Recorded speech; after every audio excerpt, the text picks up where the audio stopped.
So welcome everyone. We're just going to wait a couple minutes till we get a good group in here and then we'll get started.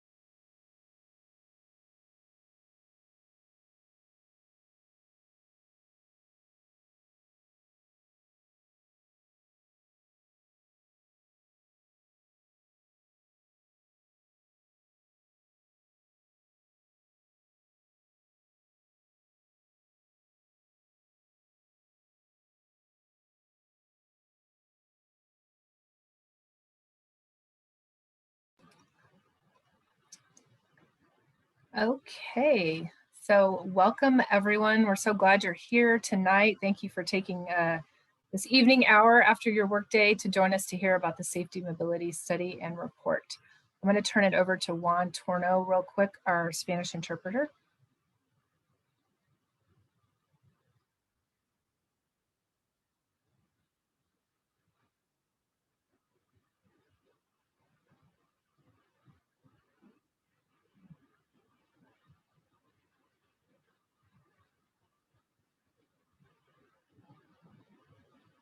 Thank you. So we do have Spanish interpretation available. If you are a panelist here tonight, you do need to select English under interpretation so we can hear you when you speak. Okay, so we're going to start with just a few polls while we have a few more people coming on. So here, I'll launch the first poll here. Did you participate in one of our past two surveys, either the Wiki Map and or the Story Map survey? It's a pretty easy one. So I'll give you a few more seconds on that.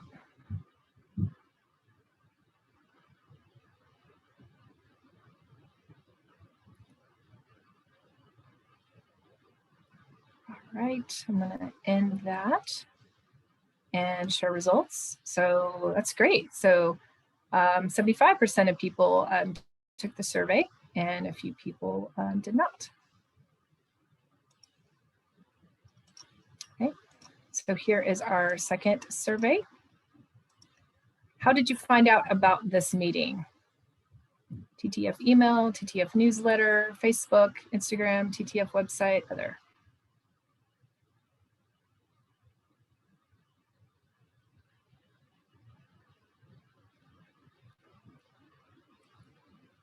TTF email, TTF newsletter.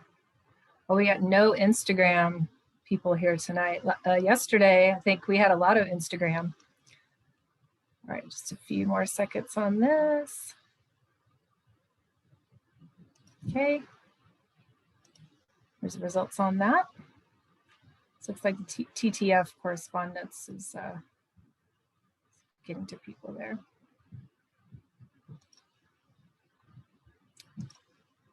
Okay, next poll. What are you most interested in learning today? I have a typo there, I apologize. Interesting, should be interested.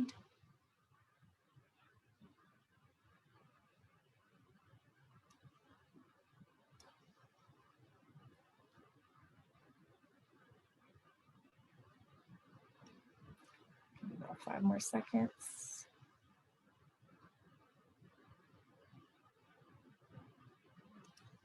All right, here's the results.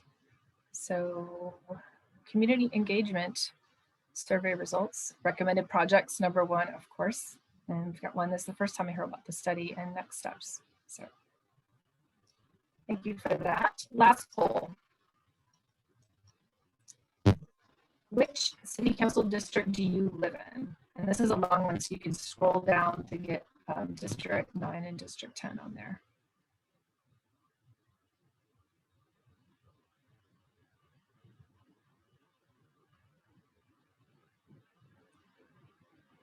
A few more seconds on this one. Looks like District 1 and District 10. And we've got a District 8 and District 9. All right, and that poll. Again, you can scroll down to see 9 and 10 there at the bottom.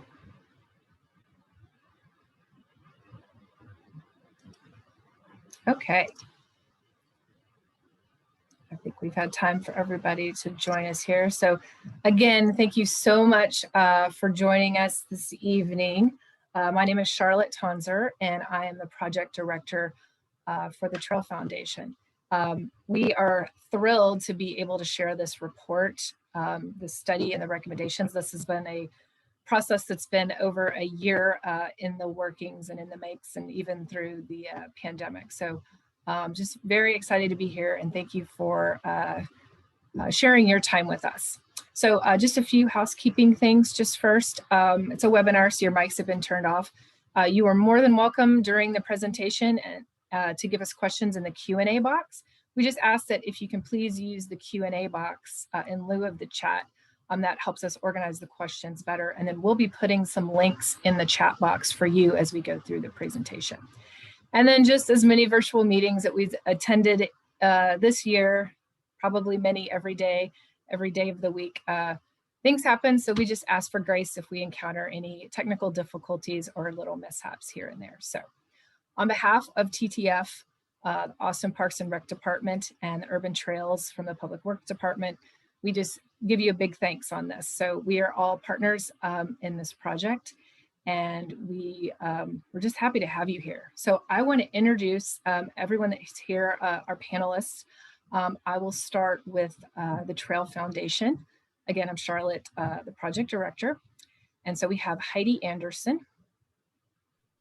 You can just unmute, say hi. There we go. Hi, I'm Heidi Anderson, CEO of the Trail Foundation, and excited to for the team to get to share this information with you all. Thanks for being here. Thank you. And Leslie Lilly. Hi, everybody. I am Leslie Lilly, the Conservation Director with the Trail Foundation, and so good to be here with you. And Emma Rogers. Hi, everyone. I'm Emma, Marketing and Development Associate at the Trail Foundation. Thank you. She's my technical guru because I am not, so I'm very thankful to have her here. Okay, and then from the Austin Parks and Rec Department, we have Liana Kalavoka. Good evening, everyone. I'm Liana Kalavoka, Assistant Director for the Parks and Recreation Department. Thank you. And Deanne Williams. Good evening. I'm Deanne Williams, a project manager for the Parks Department and Trails Coordinator. And from Urban Trails Public Works Department, we have Katie Weddick. Hey everyone, I'm Katie Weddick. I'm the Urban Trails Program Manager. Okay, and then from our design team, I just want to give a big round of thanks and applause to this team. They have worked so hard, and again, just through COVID, we have had to pivot. This project has stretched out, but they hung in there and they've just done some amazing work. So a big thank you to all of you. So leading the team from Nelson Nygaard, we have Drew Van Engel. Hello, everybody. Glad to be here this evening. I'm a principal at Nelson Nygaard, a transportation consulting firm, and part of a big team supporting this study. And I'll turn it over to Allison. Hi, Allison Fletcher with Nelson Nygaard. I've been the deputy project manager in this process and co-lead the active transportation and safety sector with Nelson Nygaard. Really excited to share our work with you tonight. Thank you. And then from Studio Balcones, they are the landscape architect, which is on the team. We have Michael Mayhouse. Hi, everyone. Michael, I'm the senior associate at Studio Balcones and landscape architect on the consultant team. And last, but certainly not least, from Oldner Lighting, they are our lighting consultant on the team. Did some great work, had to do all of their work kind of at night site visits, night lighting visits. We have Andrew Gold. Thank you very much. Yeah, we really enjoyed working on this project, and we hope you guys enjoy the results. Thank you very much for the opportunity. Okay, thank you all. That's our fearless team on this wonderful study. So just before we get started, I want you to know, this is a study. And so this is really our first comprehensive document, of all the factors contributing to trail safety and mobility. So this study looked at who uses the trail and how, the number of people using it, how our trail relates to local and national standards, and how the usage of the trail has a reciprocal relationship with the ecology, its wear and tear, its impact on runoff, and also how the trail is lit at night. So as I talked about the lighting team, they did a comprehensive document of where light is on the trail, what's working, what's maybe not, where it's unlit, and where there's light trespass that needs mitigation for both safety and protecting ecological habitat. So this report synthesized analysis, needs assessments, and it has ideas for potential projects we could explore, and then some ideas about what those could look like. This is not a plan, however, so all of this will need to be further worked out in terms of how it fits in other trail visions, and then how it works in terms of budgets, bandwidths, management, maintenance capacity, all of which our partners have. So we also need to further prioritize what is done, when, and how. And so we welcome your support and input as we develop this going forward. So we'll be playing a recording of our summary introducing you to a plan. I need to make one correction. When you see the part about the Wishbone Bridge, the Wishbone Bridge is being managed by Public Works, and the multimodal improvements that are being done on Pleasant Valley there at Longhorn are Austin Transportation. So with that, let's get started.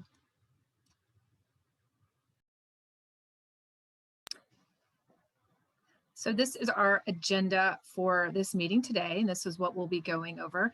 I know that you haven't seen the report yet, so what we want to do is give you an overview, because the report is over 100 pages, give you an overview and kind of tell you kind of how to read that.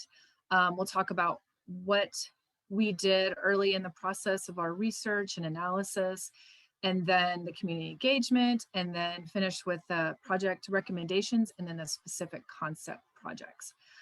After we get through the projects, we'll have about 15 minutes at the end for our question and answer. Okay, and then this study, really, what is the purpose? We want you to know about that. So this study is a partnership between, also funded by these three groups, the Trail Foundation, Austin Parks and Rec Department, and the Urban Trails Public Works Department as well.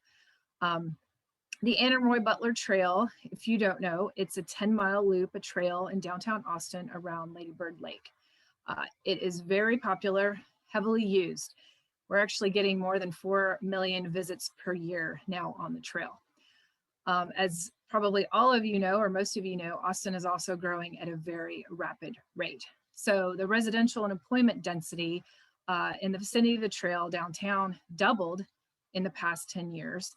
It's projected to double again by 2040. So this has and will continue to put a lot of demand on the trail.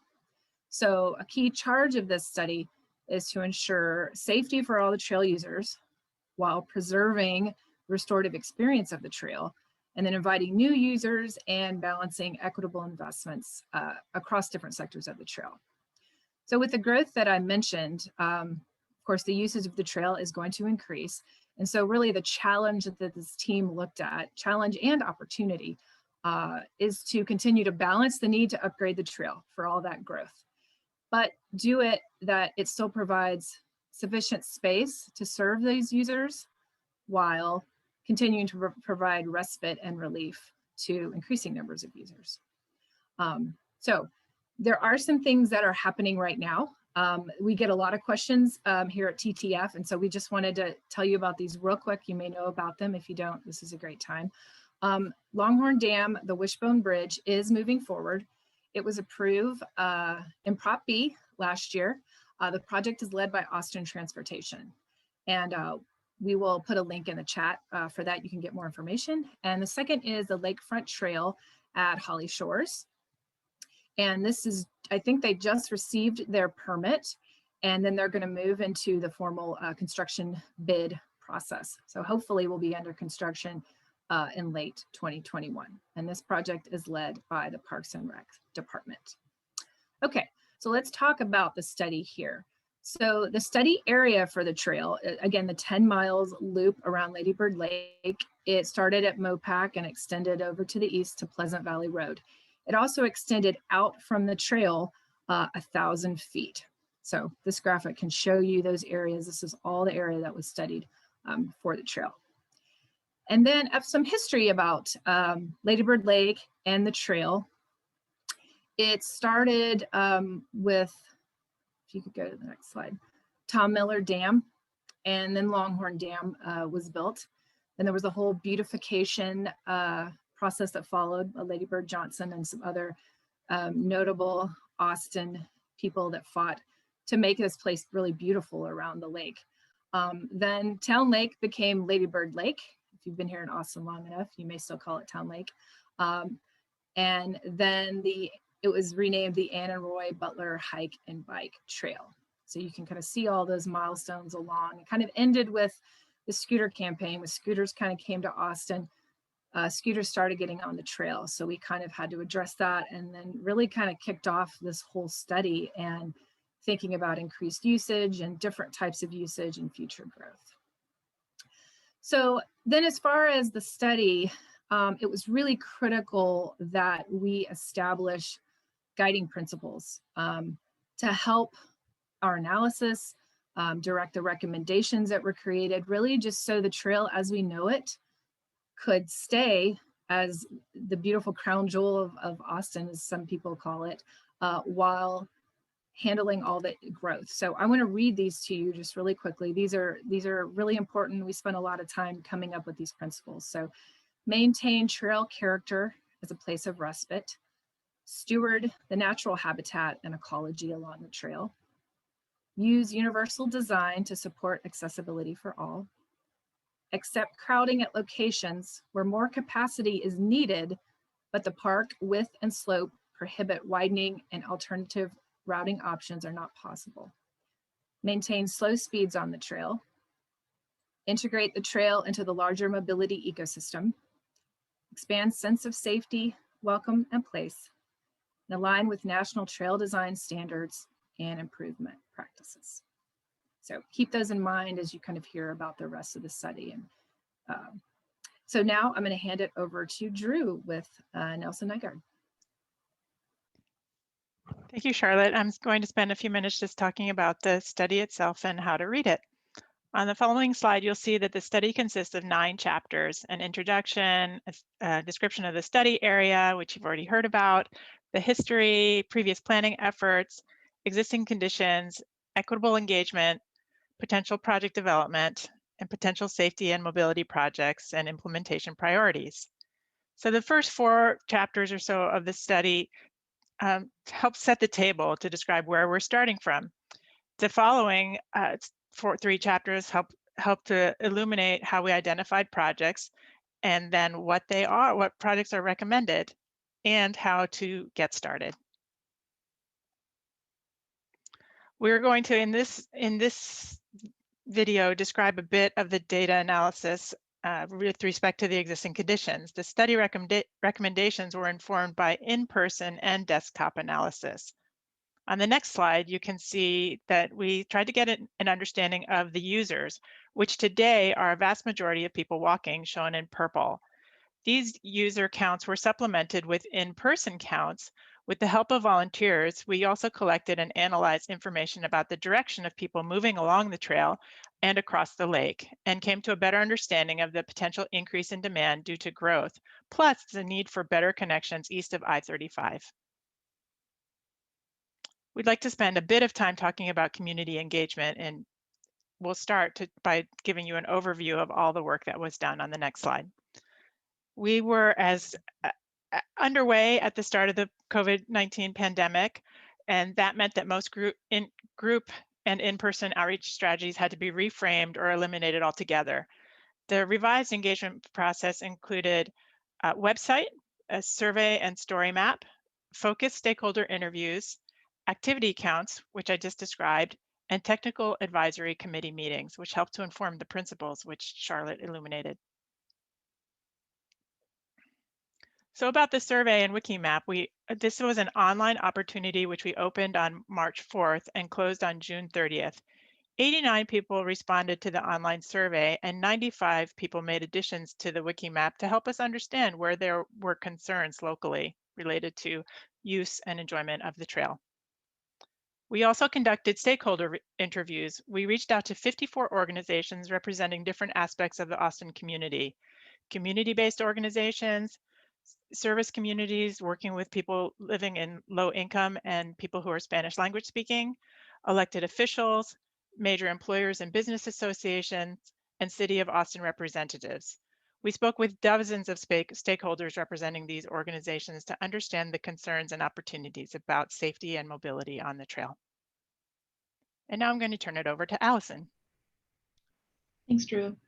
I'm going to talk a little bit about the story map engagement, which we conducted this fall after we had done all of our desktop analysis and heard, from the community what we were finding in our analysis and our review and our field surveys of the trail, how that jived in terms of the priorities that we continue to tease out through this planning process. Story map is a GIS tool. We'll actually post the links in the chat so that you can go and look at each of these. There was both an English version and a Spanish version of this, which walks through spatial information and pictures that talk through the issues that were coming up in the trail and had the community rank those in terms of which issues mattered most to them in terms of their experience of the trail. We had a record number of people participate in this particular engagement, which was all online. We had 663 participants complete the survey, and about 90% of those users also completed the whole survey. It was a little bit of a long survey. This was open from October to November in 2020. The outcome of the ranking from the community priorities, people let us know that trail width and surface conditions were at the top of those issues that were discussed. In terms of trail width, what people told us in their comments in association with their ranking is that they felt that there was a conflict between the speeds of different people using the trail, and there were also some etiquette issues coming up between people that are sharing the trail together. In terms of the surface conditions of the trail, which was the second most ranked issue, people said that they would like to keep the aesthetic of the trail as natural as it is today, where it feels like you're connecting with nature while using the trail, but also providing better access for those that have disabilities that are using the trail and those that are using strollers and other things on the trail as well. Some other issues that were discussed, and then we'll also discuss through the nature of the design of the potential proposed projects that came up as part of the study, are also about connections to the network, ways to increase opportunities to get onto the trail from the street network so that it is part of that mobility system. That was the third ranked issue from the community. In terms of lighting, people let us know that they prefer low light conditions along the trail. Much of the trail is dark today, and so people solidified that they would like to preserve that for ecological purposes, yet there's certain times where they need better lighting just for general safety, even if that's at a low level. Additionally, we asked about accessing the trail, adding access points along the trail, and creating wayfinding and direct access to and from the trail at some of those corners where this is a little less convenient. And we also discussed directional signage. The fact that there's limited signage on the trail results in excess use of people going off on the side of the trail, creating dirt tracks. So here are some pictures of examples of some of the issues that present along the trail. There are many more pictures in the survey itself online. Here's an issue underneath the Lamar Bridge where the trail is very narrow and there's runoff into the trail. And as you're passing, if there's a conflict between users and not enough space, people might hit their head on the underpass here and may have difficulty navigating around other users, and this might create stress between trail users as well. On the right, we have a picture near Seaholm where you can see that the edge of the trail is very unclear. There's a social path where people are making their way around a tree. There's some sharp edges along the edge of the trail, and there's a lot of excess demand for using this space in this area.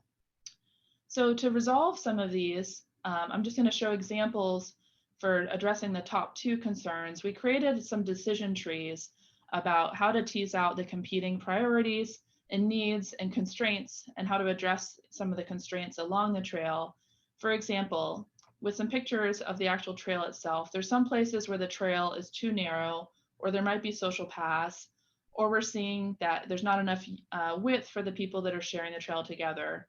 And so then we have a question of, if the trail is a certain width, yes or no, are there ways that you could go on an alternative street and people might be able to route alternatively or not, and what the potential resulting outcome in terms of the project design might be because of that. As an example, similarly with the trail conditions in terms of the surface, we have some questions of, is the path widening from people desiring to have more space to get around each other, or is there also the issue in some cases where there's a lot of topography along the trail, and there might be steep grades and there might be erosion, and the functional width of the trail might actually feel narrower than it is because people are afraid of being near the edge, and there's also some dirt and slippery slopes along the edge of the trail. So with this, our partners at Studio Balcones came up with some tools for how to address certain surface conditions, whether that's needing to widen and split use among the trail, or whether it's needed to provide more stabilization with the way that the materials are supplied on the trail itself. So I'm going to walk through our projects. These are going to be discussed in much more detail in the study report itself. But as an initial orientation, we divided the projects that are potential projects we proposed as part of this process into 4 quadrants of the trail. So with Lady Bird Lake being the north-south divider between the north and south quadrants, and then I-35 being the divider between the east and west projects which are proposed. So this first map is looking at the northeast quadrant of the trail. So this is close to Festival Beach and Fiesta Gardens, and just east between I-35 and the Longhorn Dam Bridge. The projects that, the project numbers are in circles here, and then the boxes describe the types of treatments that are going to happen at that location as we've recommended. Those that are highlighted in yellow in each of the maps are those that we're also going to show example renders for, in terms of how we gave some additional attention to how some of these might be done and what solutions might also be replicable within other projects along the trail.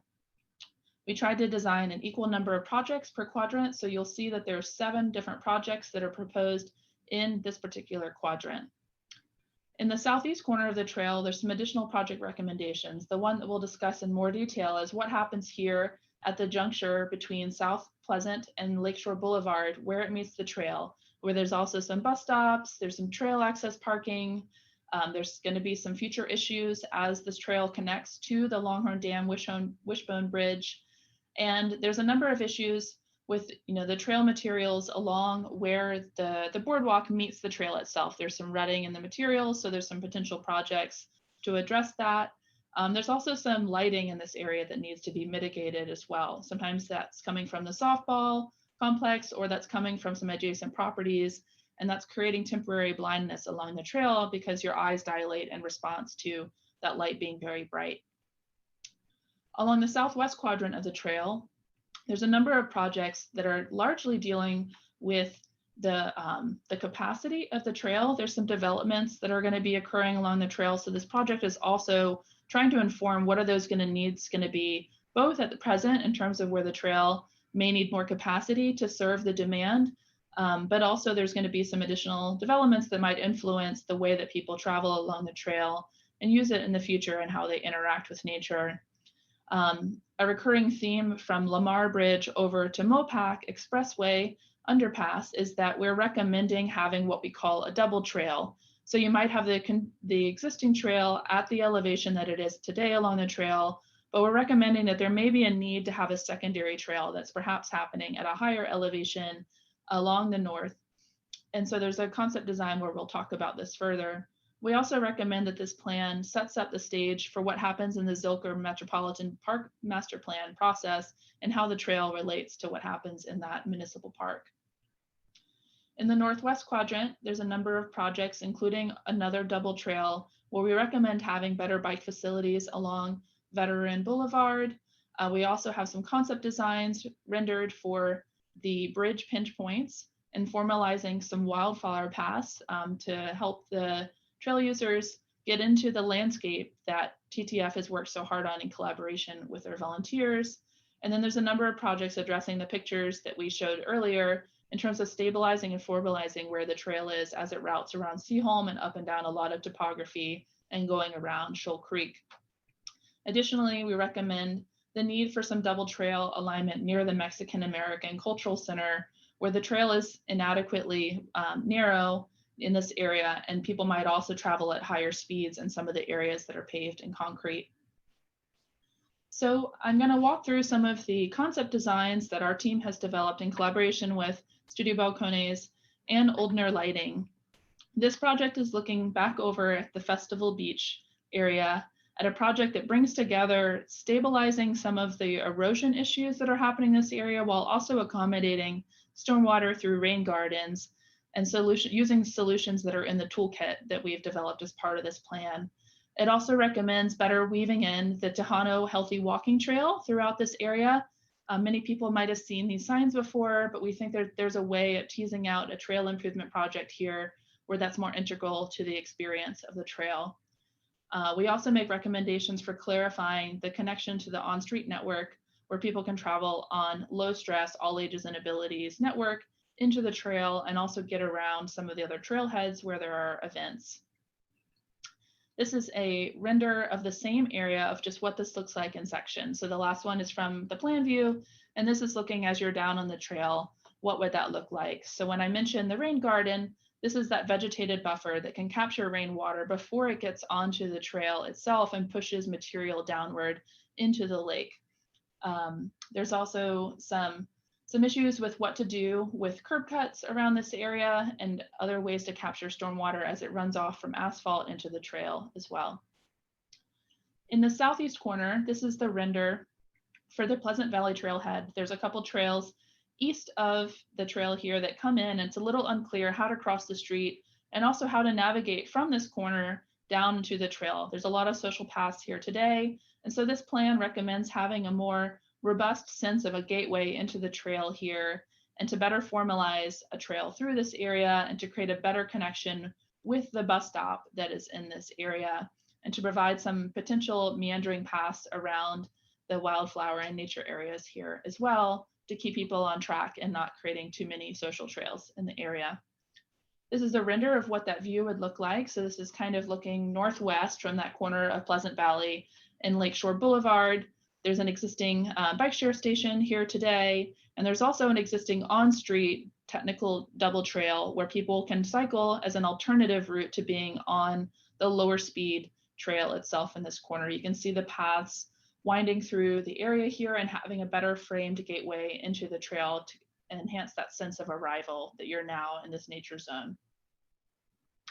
In the southwest corner, this is the render of the project we were discussing when we looked at the maps in terms of having this double trail. So where there's a red line here, this is where we're recommending a new additional trail alignment to accommodate the higher speed travelers, not too high speed, but people that are wishing to travel a little bit faster than those that might be strolling on the trail. So this area would be prioritized for those that are on bicycles and wheels, but would not be disallowing those that might be walking on foot.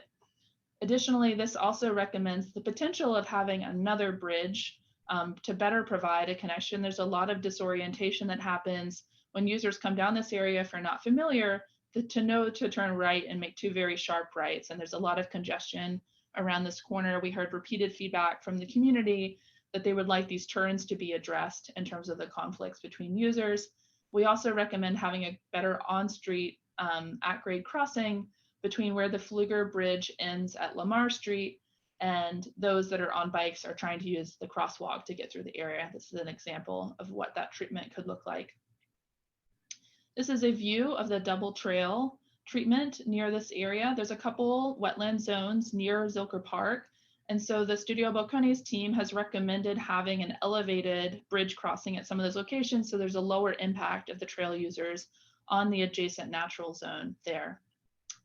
And so the northwest corner, we have a project here that is looking at, there's a condition where the trail may be very wide and then the bridges themselves are much narrower than where the trail is. And so the users need to funnel through these bridges and there's some congestion and stress between the people that are using the trail getting over those. And so this project recommends having people,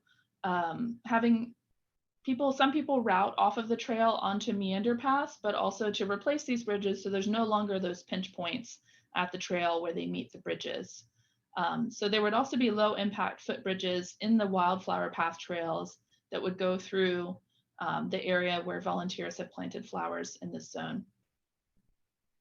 This is a view of what that would look like. So this is the trail as it is today, running alongside the lake.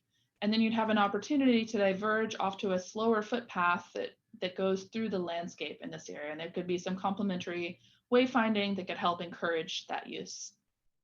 So we thank you for looking at these today, and we're gonna go back to a discussion now to talk about what we presented today and encourage you all to look at the report to explore all of these concepts further.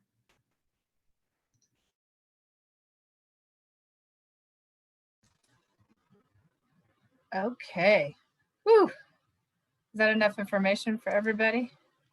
I know it was a quick overview, but we wanted you to be able to hear about little sections here and there and be able to then go to the plan or to the report, sorry, and look at these different sections. So the project part will be at the end. And what we didn't highlight here, just in the essence of time, there are lighting concepts also for each concept project that are really great. So please definitely go check those out. So, okay, well, let's talk about what's next, our next steps. So we kind of have 4 things that we're going to be looking at. And so the first is implementation. So the Trail Foundation and PARD and Public Works are going to analyze this report, and then we're going to start working on defining our implementation plan. So projects that are currently being developed also can reference the report, and we could start to work some of those things in those project areas. But we're just getting this report as well. So we have to digest this, and we have to talk about it, discuss, and make really that plan for moving forward. So I did want to let you know, though, while we were doing this report, though, we were still doing some work and starting some of this work on the ground. So TTF and PARD have completed a project near the Line Hotel in the Four Seasons. It's an erosion remediation project.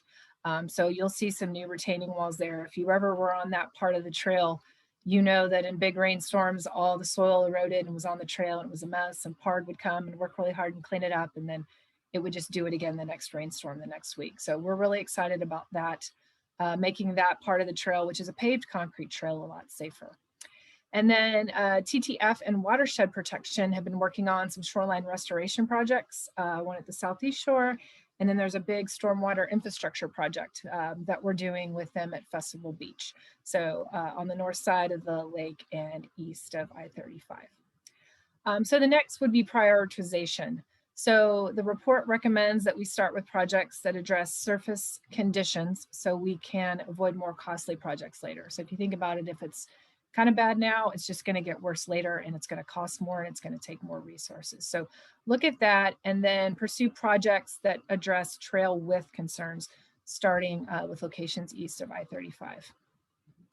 And then as far as funding, we're going to work with the implementation plan to prepare a funding strategy to follow that plan. So once we have those plan in place and what projects we're going to look at doing, we can start to target how we're going to fund those projects. And then in concert really with all of this is policy. And we are going to be moving the conversation forward with the city regarding a code amendment for the 50-foot setback of Lady Bird Lake to allow us to do a lot of this work there. So drum roll for the study release. So here's what's happening. You're coming to the meeting tonight. You can go get the report. The report is on our website. And let me put it there in the chat. So you can go up there. Please also sign up for updates. If you're not on our newsletter list, you can sign up for that safety and mobility list there. And we'll be announcing to the community tomorrow. We'll do that via email and social media. And then PARD and Public Works, they're going to be sharing that as well. And then a few other things, our partners at PARD are working on the Zilker Metropolitan Park Vision Plan. So we urge you to go take that survey. Let me put that link in the chat as well. And so that's all for Zilker Park beautiful, beautiful vision plan that's going to be created. So love to hear your feedback on there. And then also the city is updating the urban trails, sidewalk, and bicycle plans and want public input. We'll be seeking public input. So go follow the Public Works Department on Facebook, or you can sign up at their website. Let me put that in the chat as well. And give some input to that update as well. So with all that said, we would love to hear some questions if you had any, if you would use the Q&A feature. I don't see that we have any questions yet. Anyone would like to submit some of those? And in the meantime, is there anyone else here while we're waiting for any questions that our team would like to share?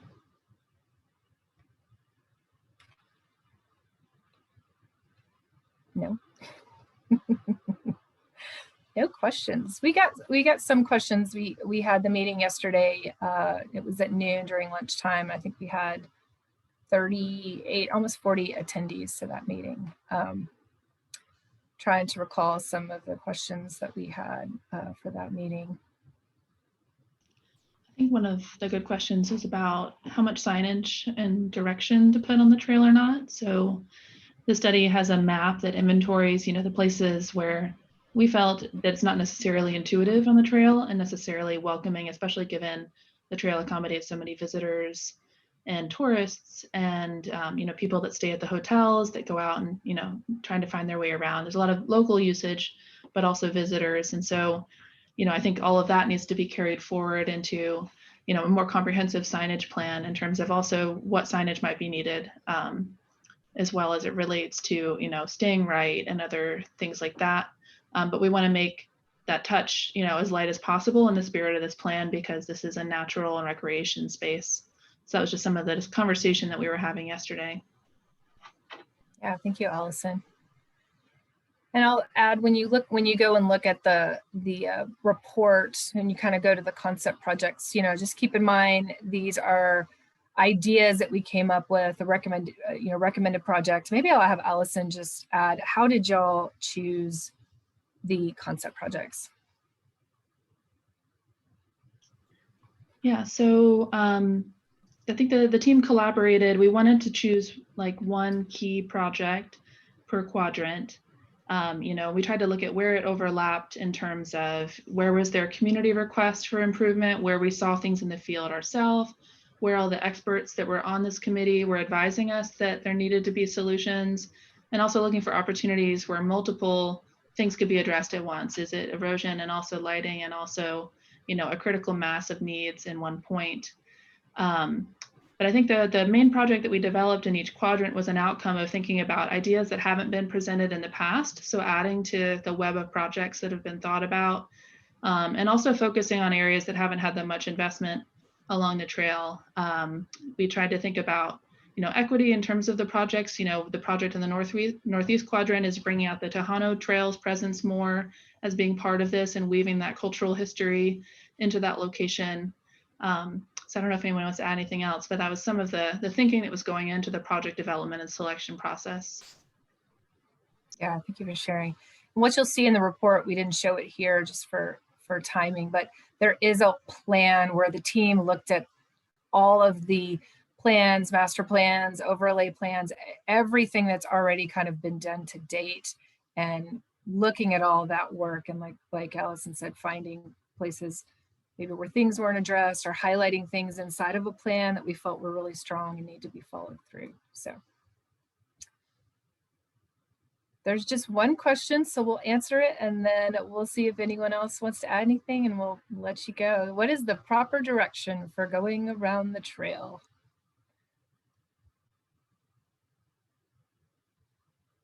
Heidi, I mean, I know you can go both ways. We kind of addressed this when we did the one way, but I think if you follow the mile markers. Right. If you follow the mile markers, you're going counterclockwise, but there really isn't one proper direction, I would say, as you can tell from traffic out on the trail. And we did try and go one way for a bit of time during the early days of the pandemic, and the counters that we do have out on the trail showed us that when we first launched that effort, about 87% of trail users were going one way. We're really trying to honor that request. And then as the signage disappeared, it just kind of fell apart. But that was just an effort we had tried in regards to the pandemic and public safety. But in general, there's not really one proper direction. As we move into new mile marker signs and more signage like we have been discussing here tonight, we may talk about, you know, what that looks like. But I think that requiring people to go one way, we have learned, doesn't work. Okay, thank you, Heidi. Okay, we do have one question here. Can you elaborate about the dual trail idea for bikes and pedestrians? Will the bike trail be at the Zilker Park or Zach Scott Street level? That's in the concept design that we showed.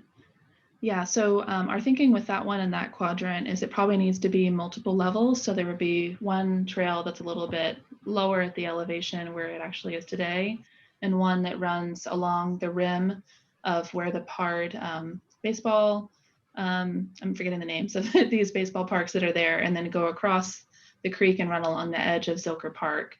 You know, having a fair amount of distance between the two trails, but we also think this will be helpful because it might reduce some of the runoff and erosion that's happening from some of the slope failures that are happening in that area.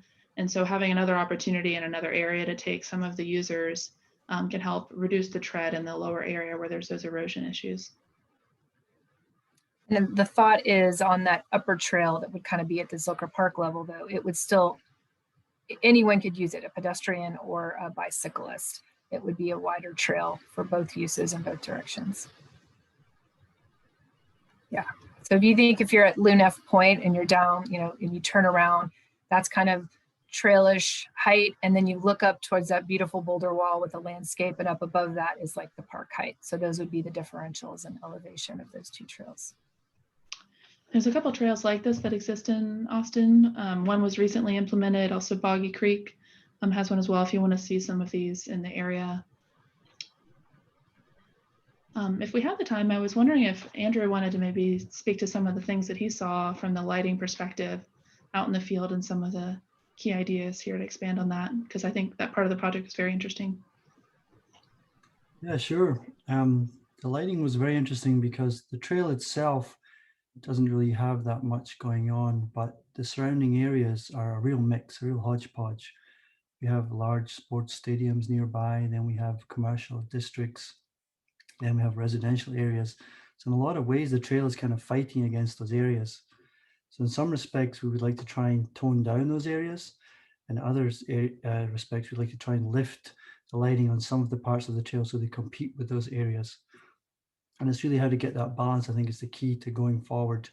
A lot of the trail is beautiful and dark, and people like it that way, but we have to think of the safety too. So there's quite a few things kind of pulling and tugging there. So that's a challenge for everybody moving forward.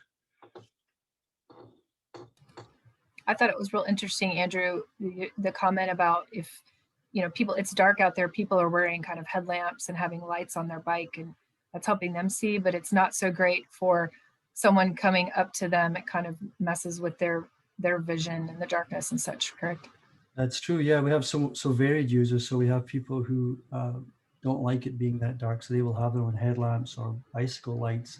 And the important thing in there is to try and point them down as much as we can so that we don't disturb other people coming the other way and just blind them. We all know what it's like when it happens to us. Yeah, I think that's so interesting because I never thought about the existing, that glare causing so much problems. And it's like step one is to adjust that and then look at the levels and then start supplementing in those unsafe areas and adding, you know, trailheads and such. Yeah, absolutely. Okay, thank you. We just had a couple more questions. Are there specifics about the future vision for crossing the lake along I-35?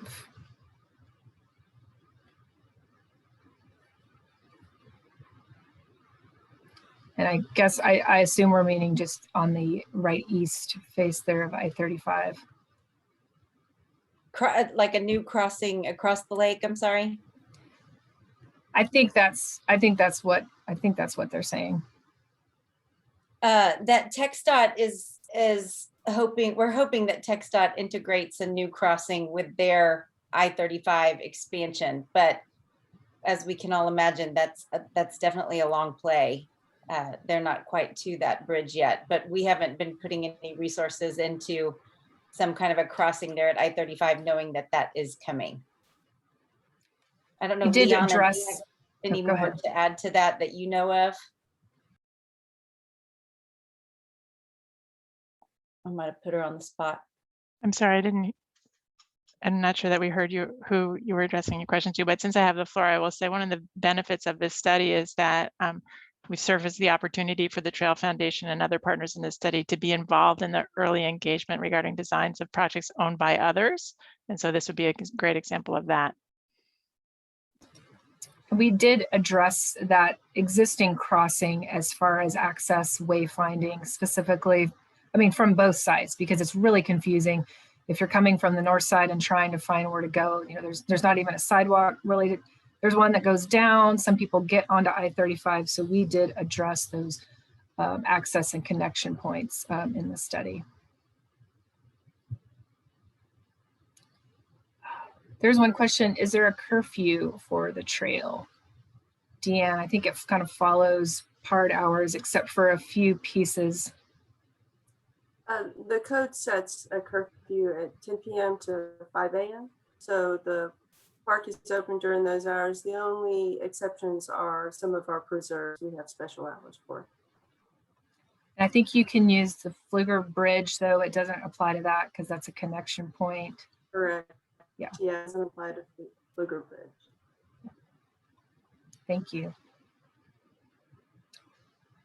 Any other questions from our attendees?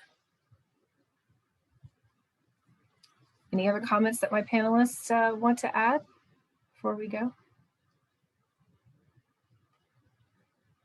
Okay, everybody's had a long day. I wanted everyone that attended this meeting, thank you so much. We really appreciate you hearing about this, and please go get the report and read through it. Let us know what you think. And thank you to all my team members, panelists here for PART and Urban Trails and the design team and TTF. We appreciate you being here as well. So thank you all. Have a good night. Thank you, Charlotte. Thank you. Mhm.